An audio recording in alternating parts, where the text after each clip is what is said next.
also claim that any person or episode that does not become a myth is not of any great historical significance. If you look at the US history, you have people who have become mythical figures, the presidents are like Washington, Jefferson, Lincoln, Roosevelt, and others. But there are no more myths or stories about Millard Fillmore, James. How many of you have even heard of Fillmore? I mean, so it's very unimportant. Okay. So let us get to. We don't need to worry about why myths are important. We'll have to be studying. Next one, please. So Aryan myth is a modern European creation. I have yet to see a completely satisfactory definition of the word Arya. Amarkosha, which is the early medieval work, defines it as Mahakula Kulina Arya Sabhya Sajjana Sadhana, and which has nothing to do with any people or culture or language or anything. I could not find the word Arya in Panini Tattadhyayi. Rigveda, word Arya appears fewer than 40 times.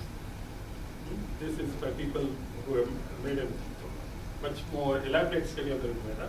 It may be found as many times more in just a few pages of Mein Kampf. Whether we like it or not, any discussion of the Aryan problem is a debate and discussion over 19th and 20th century European literature, and has little or nothing to do with ancient India. Okay. Next one, please. The word Arya is used in classical literature as a polite form of address, like Monsieur in French. Okay.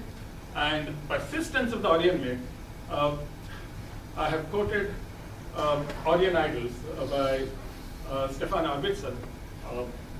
He says no of the Aryans now are seen as part of the Indo-European thing. No objects can definitely be tied to them, nor do we know any Indo-European. But in spite of that, scholars have stubbornly tried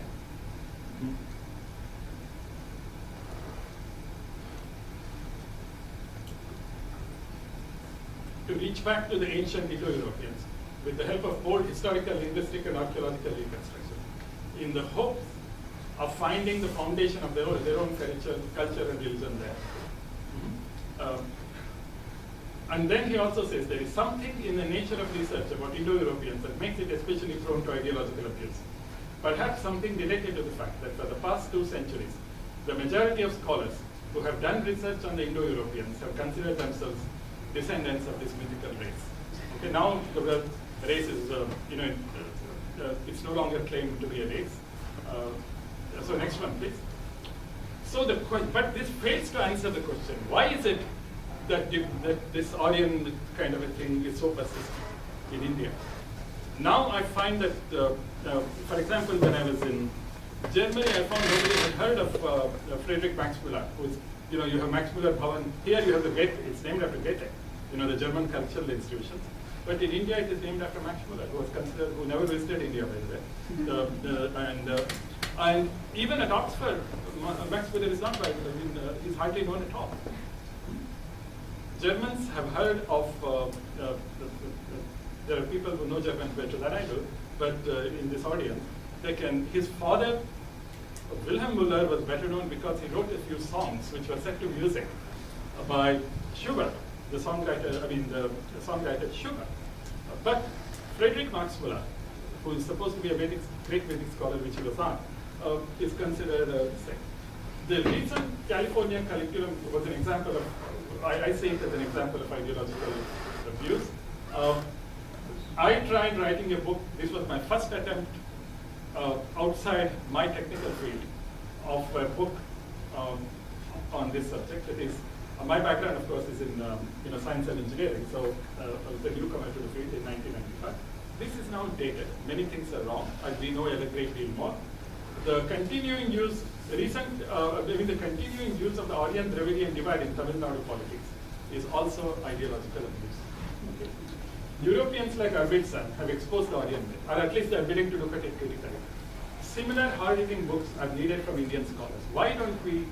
For some reason, they're very different. I asked a European friend of mine, why? So he said, we have experienced the evils of it, you have not.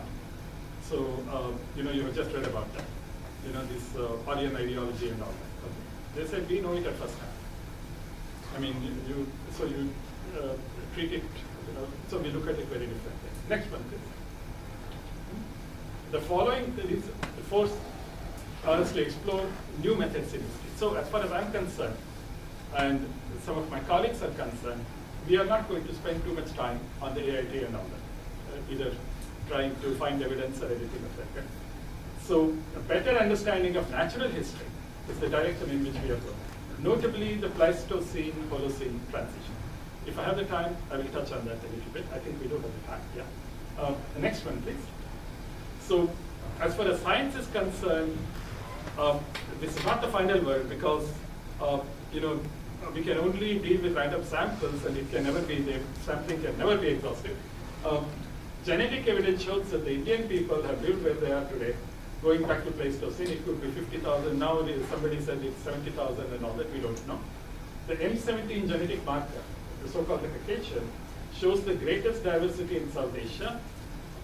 Please note that a basic rule of population genetics, it applies both to humans and non-humans, is that the greater the diversity, the older the population. Okay? And recently, studies have come out showing that the so-called aboriginal or the Adivasis of India are genetically no different from the rest of India. And I, as a Dravidian, have roughly the same genes, have the same, what you call as a genetic profile as someone like Dr. Balram Singh, who comes from North India, I come from South India. So there is not a whole lot of difference, and in fact, it is possible to show, and it has been done, for someone coming from a large family like myself, not my immediate family, but our family, you will find greater variation within a group like that than you find between comparing two different groups. So within group variance is greater than across groups because when you increase the sample size, that tends to reduce the variance. That's the basic statistical fact. And all non-African people living in the world today are descended from South Asians. That is the position of geneticists. Okay. Next one, please. So summary of evidence from Cavalli Sforza, Luigi Luca Cavalli Sforza, one of the pioneers in population genetics, and his classmate. You see, Cavalli Sforza was a student of Arya Fisher, the great geneticist. But Arya Fisher was also one of the founders of mathematical statistics. Although he was not a theoretician, he understood theory.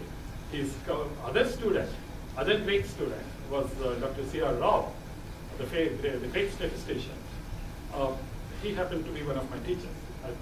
So I had the great privilege of studying, although I didn't study, I'm not a student of genetics, I just studied it from the point of view of applied probability theory, which happens to be my area of specialization. Data now available shows, okay? So what Cavalli Sforza said, and his group have said, which is now confirmed by others, is that Indian tribal and caste populations derive from the same genetic heritage of Pleistocene, southern and western Asians, and have received limited gene flow from external regions since the Holocene. Holocene is the ending of the Ice Age. That's the period in which we are living. That is about 12,000 years ago. Next one, please. So the politics, special conditions. German nationalism and British imperial interests were what fed the Aryan men. Okay, German nationalism is the British. So the recent, I should say, not recent, about 3-4 years ago, the British have acknowledged it. Aryan invasion theory gave a historical precedent to justify the role and status of the British Raj, who could argue that they were transforming India for the better in the same way that the Aryans had done thousands of years earlier. Okay? So this was an BBC program. Next one, please. And this is even more astonishing. This, you see, the Stanley Baldwin, who was several times Prime Minister of England, said, now after ages, the two branches of the great Aryan ancestry have again been brought together by Providence.